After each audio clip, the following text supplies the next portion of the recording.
How to get into a frozen Tesla. So, did not precondition the vehicle this morning. You can see there's a little bit of ice built up on the front.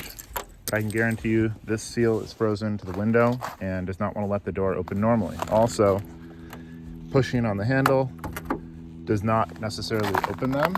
So how Tesla says to do this is you hit it. And by hitting at the back of the handle, you allow it to push this open.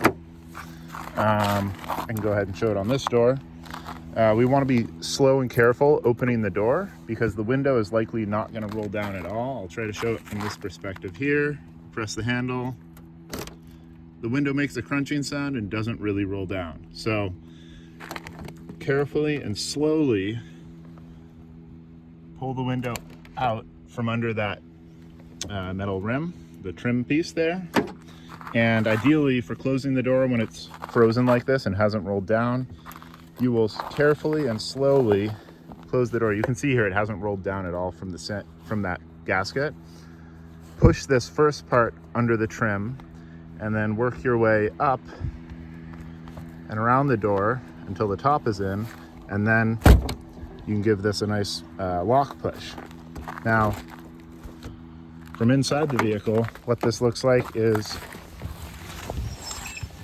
you do not just want to slam the door because this hasn't rolled down at all. What you're going to do is try to do the same thing. So you're slowly going to close it and you're letting this window creep underneath this seal little by little from the front to back. So you kind of give it a few tugs.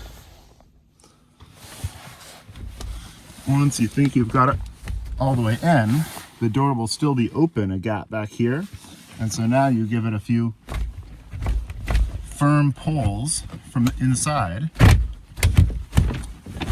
until you hear that lock catch. And now the vehicle will register the door is closed, even though the window hasn't pushed all the way up. It's just caught back here at the door latch. That's how to get in and out of a frozen vehicle.